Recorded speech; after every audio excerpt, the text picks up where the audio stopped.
on behalf of the Institute for Leadership and Strategic Foresight. Welcome to So You Want to Be the Chief, a podcast for leaders. I'm truly honored today to have one of my good friends with whom I worked at the Air Force Academy, Chief Master Sergeant retired Todd Salzman, on the show with me. It's been years, probably, Todd, since we've talked. Yeah. And it's a blessing just to talk to you, and a huge honor to have you on the show because you've got a lot of knowledge and wisdom. And I didn't say you're old, but that kind of goes with it. Agreed. Yeah. You're doing okay now. When did you retire? You retired as a command chief at USAFA. Is that yeah, okay. 2012. 2012, I finally walked out. Well, I always say I had 30 and the Air Force said, it's time for you to go. Yeah. So I was kind of kicking and screaming, but 2012. And still wish I was kind of doing it every once in a while. Yeah, well, but you still are. You're near the base, near St. Louis. Which base is it? Scott Air Force Base. Scott, and are you working at the base or? Yep. Okay. Yeah, so I am the KC-135 instructor and sim operator here at Scott. So I got a whole bunch of young booms that are coming in across the United States that I continue to keep their continuation training. So basically, I'm getting to do what I did for 20 plus years before I got into the command gig. So I'm not unhappy with that at all. Yeah, yeah. Well, and my one of my mantras is air power, HEIR power, and that's what you're producing. Those youngsters that are, I hope that they're seeking your wisdom and your experience so that they can be as good. And I don't think any of us wants anybody to be as good as us. We want them to be better. Take what we can give you and be even better. The world has changed. It's not something that you said not long ago was that you're an 80s kind of guy. The leadership that you learned, the way that you grew up was in the 80s, which is to some degree it's dated.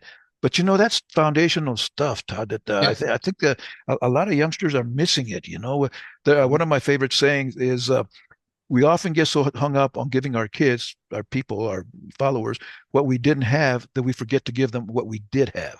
We got to go back to the future and do the things the way we used to do them because they were the right things, And so, anyway, I thank you so much for continuing to do that.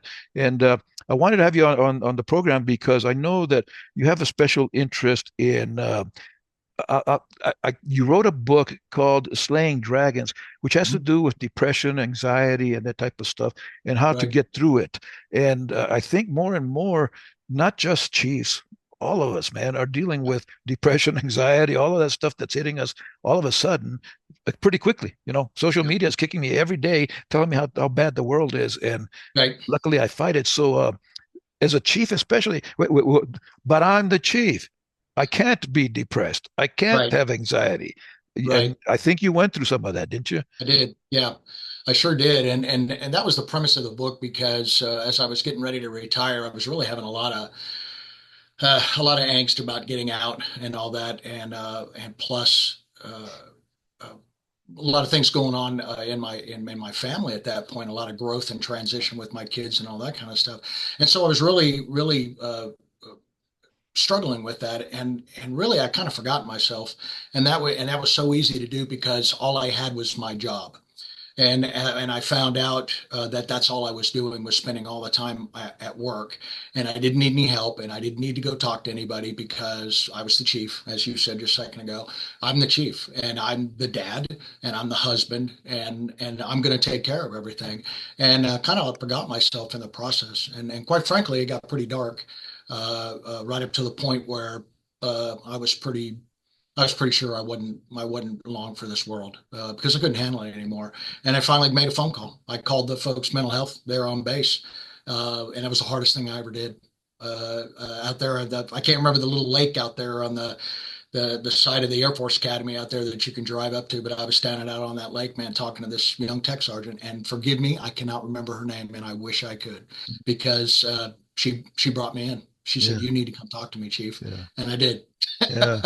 And Tech Sergeant, if you're out there listening, please get in touch with me or with Chief Salzman, and we'll connect you because he needs to give you a hug. But, absolutely. But there is a stigma, or I think there is a stigma still, Todd. And you hang out with the Warriors a lot more than I hang out with the young warriors, the cadets. But I don't think it's as deep there as it is for active duty folks. That if you go seek help, you're not man enough, you're not big enough, you're not the chief, and that's stupid. Yeah. Yeah. Your job is too important for that. And I think that's I would lose sight of that when I wasn't in the right way during that day. If I was dealing with a lot of depression or anxiety, then I wasn't there taking care of what I was supposed to be taking care of. I wasn't talking with the boss the way I needed to talk to the boss. And so I was taking away from the mission set at that point there. And I think that it doesn't matter if you're a chief at the command chief level or an airman on the flight line. If you're not right, then you can't go after your job the way you need to. And that's the one thing I think we forget is that if you're not going to fix what needs to be fixed, you can't do your job. And unfortunately, I think there's too many people out there that are getting caught up in all this, and they're not able to focus on their jobs. And I see that through promotions. I see that through they're not getting positions in the squadron that they think they need to get, or they're not getting the assignments they think they get, and all they're doing is talking about all these exterior things. And I always ask them, well, what about you? They're not thinking about them. Right. Everything is external to them. And I'm trying to tell them, you've got to take care of you. Yeah. And I was so good at that when I was younger. I don't know why. In the mid 80s and early 90s, I was so good at that. And I don't know what happened at that. I think we just get higher and higher in our position, and we just get farther and farther away from ourselves. Yeah. For me anyway. Well, and my perspective to some degree, Todd, is that the system messes us up, because I think that most of us, if we had to make a choice between which of the core values, because that core values are supposed to be our foundation, right? Which of the core values should we focus on most? I think most of us would say service before self, which Right. is honorable. Sure, we want to get there, but you cannot give what you do not have, which is integrity. And integrity, if you remember, I know you're a math guy because you're a really smart guy, left brainer, and all that kind of stuff. Okay, maybe not. But anyway. Hey, whatever you say. Yeah, okay, right. Hey, it's my show. I can do whatever I want. But integrity is about, comes from the word integer, which is a whole number. And exactly what you said, we forget about being whole ourselves because we have to take care of everybody else. And that doesn't work because eventually we break. Now, I think maybe one of the problems is because we model it so much.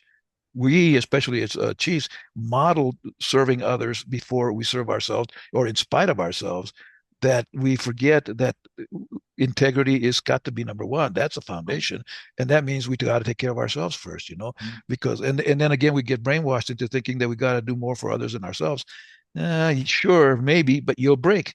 There's a point where you're going to say, "I can't do it anymore," Right. and that's sad. Now, the other part, and you've been a leader, you've been in leadership at the top level. Leaders need to help people get beyond that the stigma, that stereotype, that feeling of I can't because my boss will think lowly of me. Right. Yeah. Yeah. That I don't know how we got there. I think because there's so much noise that goes on right now. There's four things that I came up with over time. We've all been in those classes on wellness and all that, and it was the physical, the mental, social, and spiritual. And I think what's happened over time is that all that is falling away. We're so immersed in everybody else's life and everybody else's message that we're forgetting our own message. And to that end, I think, and I think you'll agree, when we were younger and as leaders, we spent a lot of time directly talking to our subordinates. I mean, looking them in the eye, and they don't do that today. These young people don't do that today. They're not comfortable with that. And so when I tell folks, I could find out how my folks were doing every morning, like spending 5 minutes at their desk. I could walk by and I knew exactly what was going on with them because I knew who they were just by what was on their desk, and people aren't doing that anymore. They're not going out and going, gee, so and so's not acting right today. So and so's not in a good mood. So and so's always happy, or so and so, you know what I mean? And so where I don't think we're getting into the trench there and looking people in the eye and going, "What is going on with you?" Because we don't know them anymore. And seriously though, we were lucky. I tell airmen all the time, I didn't have internet, I didn't have cable, I didn't have a cell phone, I didn't have a computer, which means nobody had connection with me except the people that wanted to have a connection with me. My staff sergeant, the tech sergeant, the master sergeant, that came to my desk or stopped me in the hallway every day and said, "Hey man, how's it going today? Are you flying today? Or are you doing whatever?" How many times do we do that? How much are you involved in these young men and women's life? Yeah. Not just superficially, but no kidding, know what they're doing. And that Yeah. answer is not much, just by what I'm just looking at. Yeah. I'm absolutely fascinated that they don't know what's going on in some of these young airmen's lives, some of these young NCOs' lives. Yeah. And as you say that, and I agree 100% that that's the right way.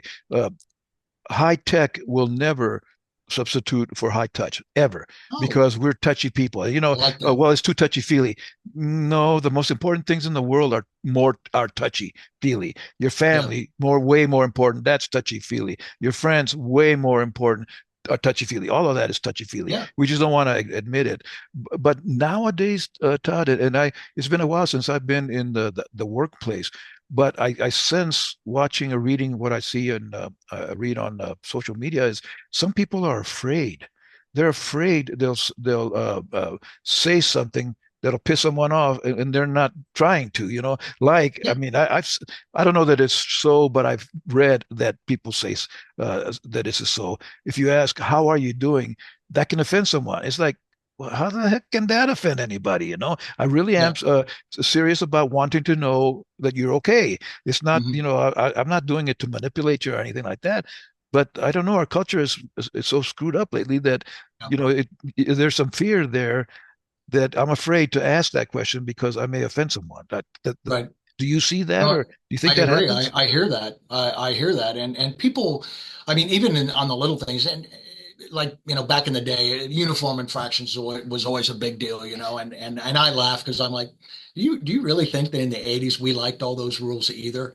But we followed them. And, I had that pocket on my blues pants buttoned all the time. And if it wasn't, don't think for a minute some NCO wasn't going to tell me about it. Yeah, yeah, But that's all it was. It was nothing more than, "Hey, you're out of standards. You need to be back in standards." I'm telling you right now that people take everything, it seems like, I make that sound like everybody, but a lot of people take that as an affront, that you've called me out. I called you out because you're not following a standard. I called you out because you're not following a procedure. I laugh at the, guys will say, "Well, so what you're saying is you always got feedback when you were an airman." I said, "Whether I wanted it or not." I mean, every yeah, day. I mean, you can probably relate to that. As an yeah, airman, yeah. there was no compunction with anybody going, "Hey, come here for a second. Mm, What are you doing? right. Is that how I told you to do that?" No. Let's talk about this. Let's get this figured out and get you on the right path and moved you on. I may not have liked it, but that was it. It was over. There was Yeah, nothing else. But yeah, people are absolutely afraid of correcting anybody, asking people how they're doing, because they feel like they're getting in their business, yeah. or that they're being mean to them. And people will say that, but that's exactly what you're being mean to me. Mm, I am upholding a standard, a procedure, a right, process. right. And now I'm just fascinated. Yeah, People have a hard time with that. yeah, We have to be the best at this job. It's a no-fail business, yeah, and yeah, it's kind of fascinating. yeah. Well, and if we're afraid to have that type of conversation, Todd, imagine how hard it is to have a conversation about depression, about anxiety, about Right. getting to the ultimate suicide. I read a, I guess it was a note that was published on Facebook years ago, from a person who had attempted suicide and failed, thank goodness. Mhm. But in the note, it said, "I didn't want to die. I just didn't want to live this life anymore." And I Right. thought, wow, that's profound, man, because that's it. It's not about dying. It's about not living the way you're living now. Right. And I think, if uh, uh, we can adopt that thinking, then we can help someone out. I've unfortunately I've been around, I don't know, six, maybe suicide, seven, and every time it was that, someone carried it out, we asked a question about the signs. Did you see the signs? Mhm. And I'll tell you what, I'm not the smartest guy in the world, but I think I watched enough and there were no signs. It Yeah. happened. It happened, Yeah. without me. If I had known, and we always do that, right? In retrospect, if I had known, I would have done something different. I would have done something about it, but I didn't see it, and we think that there's a science to it. I don't think there's a science. Yeah. I've never known someone who could stop someone because they saw the signs. That's Right. never happened in my experience. Mm.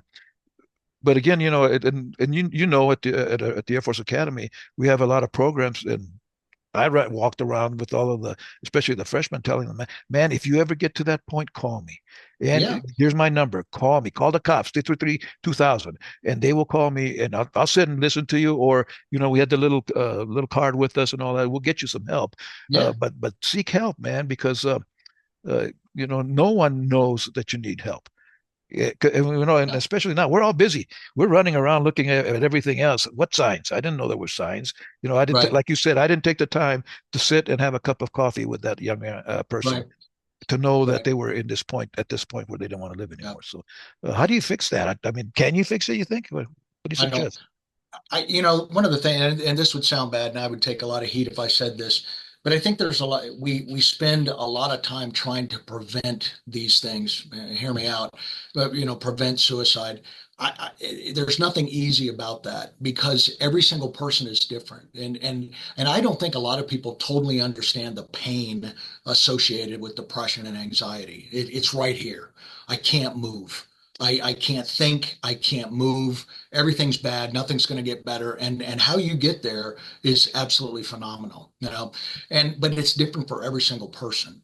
And so I think, and what's frustrating for me is that I seriously didn't have any of my friends ever say anything to me, ask me how I was doing when I know that I was not being me. That frustrated me when I look back on it over time, and I mean, it's not that I hold any grudges or anything like that, but I'm like, why didn't anybody say anything to me? Because I was having a hard time, and I was, but to the point of that whole thing is, I don't know how you fix it because I don't think people know, and I don't think people actually they don't know where to start with that because if they're not feeling it, then what are they going to say? And if they're going, God, how can you? And here's the deal. I did have one person tell me later, on life, they said, I never would have believed that you were having all those problems, Todd, because of who you were, because of how you presented yourself. You were always joking. You were always looking good in your uniform. You were serious when you needed to be. You were, and all that. He goes, I never would have thought that was. Why would I think that? And I said, okay, I'll give you that because I hide it very well. Because I could hide behind that. And that's the problem, Bob.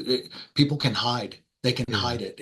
And how do you fix that? Yeah. I'm not an expert. Right. I'm just a boss.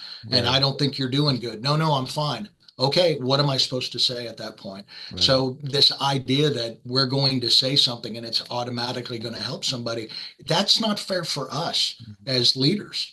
Much to your point, it's not fair. Service before self. I got it. But when's that stop? You keep throwing the American flag in these kids' face. When does that stop? When do we go, whoop, we need to slow down? Right. We're doing it to these Right. kids. We're in one hand, we're saying you got to watch out for suicide and suicide ideation, but we're working them to death, and okay, well, what do you want? Yeah. What do you want? You want the mission or you want the people? You got to have both. Right. And I don't know the answer to that either because Right. it's as old as time Right. that conundrum, so I don't know. Well, and possibly, and I'm going to write a book here next year called "A Leader Cares." Just some ideas on how to do it because we say that, and okay, what does that mean? I don't know. Each of us has an idea in our head. Well, let me put it in a book form, at least some thoughts about this is one way to do it or several ways to do it. But caring, I think, is the key, Todd. Show that you care. And like you say, every person is different. So how you show how I show that I care about you is going to be different than the way I show how I care about my wife, about Kelly, or anybody, Yep. because we're different Yep. people, But I think, and it goes back to what you said earlier, looking them in the eye, and presence is a gift. That's cool. Right. Did you get that? Presence is a gift. Yes. Okay. Love it. Maybe I'll write a book on that. But anyway, being there is key. And you're right. Now that we Right. have this technology that supposedly connects us better, I'm not sure that it connects us better. I remember I have a very good friend. I love him dearly. I called him Captain Hook. He was the deputy at the band at Ramstein at the USAT. Uh-huh. And we were both early birds, and we'd get to work in I don't know 4 o'clock in the morning, and he had his office like I don't know on the other side of the wall, and one of us would invariably be there earlier than the other one, and then we'd start emailing each other. It's like, what the hell? Wait, and then I'd get up and go over to his office, and then we'd start talking. It's like, how Right. stupid is that we'd use this crappy Right. technology when we're 4 inches away with the wall, it's keeping us away from seeing each other, Right. which is pretty stupid. No. And you're right. Sometimes I think the youngsters don't do it because they're afraid of it. They're not used to it. So Yep. I'm not sure whether I can do this or look him in the eye or whatever. But the more we practice that, the better we'll get at it. And Right. again, it goes back to, what is it? Going back to the future, that's the way we used to do it. You know, Hmm. the chief Yeah. would walk in and say, "Hey, Master Sergeant, how are you doing?" And she would see that yes or no, I'm telling the truth, and then we can go from there. So, uh, Right. so my suggestion for especially new chiefs is go find them. Yeah. Make Dave Campanelli, one of my good friends. When I was the senior enlisted advisor at Fairchild for a couple of years, Yeah. and his advice to me was he said, get a map of the base and make sure that you go to every building on your base, and keep track of it when you went. And then once you've been through all of them, the rotation, start all over again. But Right. go hang out with them. You don't have to spend a lot of time. You don't have to, do speeches or anything. Just hang out, have a Coke with them, have a Yeah. coffee with them. So Yeah. maybe that's the best thing we can do, and then go from there. Because my sense is most of us are caring enough that if we sense that there's something up, we'll go deeper. Hey man, Yeah. that really didn't. Like the cadets. Remember, you'd go up to them and, hey, how are you doing? Outstanding, sir. Oh, Yeah. bullshit! Yeah. You're not outstanding. I know you're not. I can see the look in your eye. Yeah, Yeah. yeah. All the But sweat and blood coming off. I, They're not outstanding. even at the academy, I practiced that. I would walk around those huge dorms out there, and you just think you can't walk through all of them. But if I was walking along and I walked by one and I saw a young cadet sitting in the office, I'd walk, or in their room, I'd walk in and say, "Hey, how's things going?" And usually it was okay. They gave me the line or whatever. Most of the time they were looking directly at my stripes and not at my face, going, "I Right. can't remember who this guy is," which I don't care. I'm just there to see how you're doing. Yeah. And but there was one or two times that there was a couple of them that weren't right. They weren't looking me in the eye. They weren't talking to me, and all that.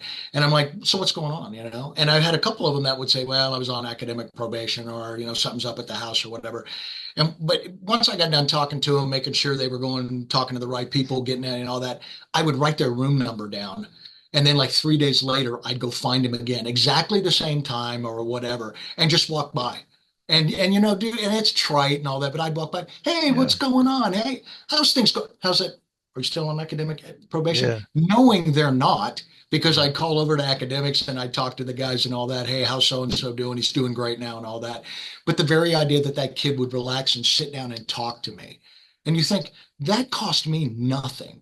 That Yeah. cost me absolutely nothing but some time to go walk around. And I was going to a meeting anyway. So I could make that time to go over and talk to that young man. Had another young lady that was worried that she wasn't going to get into med school. I visited her 4 days later, 2 days after the date was supposed to drop. And I walked down the hallway and she walks towards me and she starts yelling she made it in med school. Great. She Great. wouldn't have done that if I hadn't walked in and said, "So how's things going? Right. What's bothering you?"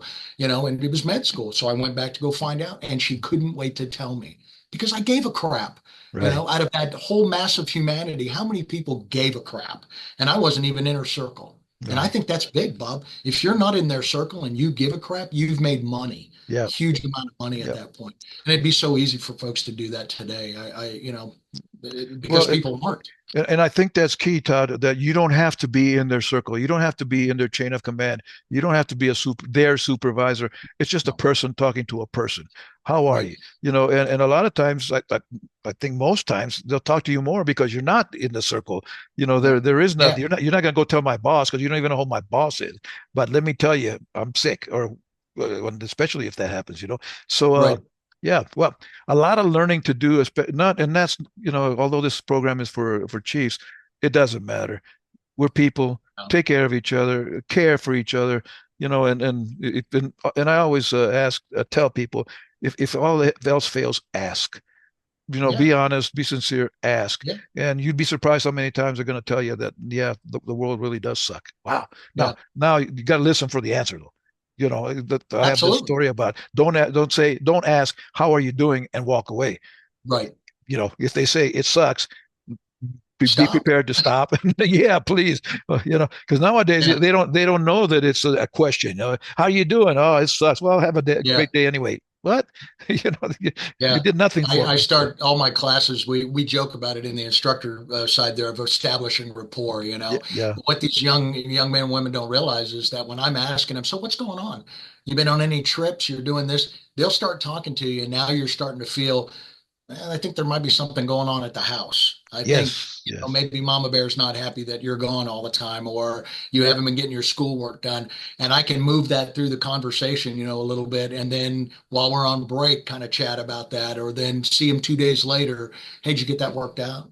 And they want to tell you all about it. And I'm like, right, that is so free. That didn't cost me anything. yeah, That's my normal allotted time. yeah, And I think we've and we don't even teach. Well, I may be speaking out of turn. I don't even think we teach counseling anymore at like leadership school and the NCO Academy. mm, And I think we've done ourselves a disservice because we are in a time now where we don't know how to look at people in the eye, and we don't know how to be uncomfortable when right, you're telling me something that you're like, this is really a big deal. And you know what? Quite honestly, how many times did you really not want to be there, Bob? right, Like, oh my God, I cannot believe I opened this can of worms. And then lean into them and go, I'm listening. What's yeah, up? yeah, And nothing easy about that. And no, we've lost our way on that, I think, a little bit. uh, Everything's on the computer now. mhm, Feedback is on the computer. Their EPRs are on the computer. What, they are right down the hall. You got to be kidding me. And they're not talking to these kids. right, And even chiefs are not even, they're not talking to anybody, and their bosses aren't even talking to them. yeah, And I'm thinking, how are you getting things done? yeah, yeah. I, It's all I about just, connection, man, and it is, it physical, is. personal connection, not the Yeah. computer or online. Yeah. Well, brother, thank you so much for taking the time to be with me on the program today. God bless you and all that you do. Take care of your family. I know you got a great family, and they're growing and doing some cool stuff. And I hate to tell you this because your son told me to tell you that you're not as cool as you think you are, Todd. Okay, so no braids. I know you've been talking about having braids and all that. Or what was it, a Yeah. man bun? Please don't No, do that, man. That'd be an embarrassment. never going to happen. All right. You know Well, that. one more time. What's the name of the book? Slaying Dragons. Yeah. A layman's guide to depression and anxiety and killing it. Okay, and it's in on Amazon.com. Yeah. You can go to Amazon. Yeah, for Okay, sure. all right. Yeah. Because I know I read it and it was Yeah. powerful. Well, Sometimes thank not you. not easy to read, but powerful because and I think it was your Yeah. actual story with that person, right? That you It, saw. it it was bits and pieces of it too, Yeah, yeah, it just spoke to me. And all the books I write are all that way now. yeah, It's more of a story yeah, with a message in the middle of it. yep, And again, kudos to you as well. I mean, you helped me with the editing on it as yeah, well. I don't know if you even remember that, but got me through some of that hard yeah, stuff there. And I'm going to hit you up again, so you yeah. might as well. Well, no, what I remember is that you owe me a Chick-fil-A sandwich for it. Dang it! Did I forget this? You did. God bless you, brother. Take care of Yeah. yourself and your family. All right. Thank you very much. You do the same.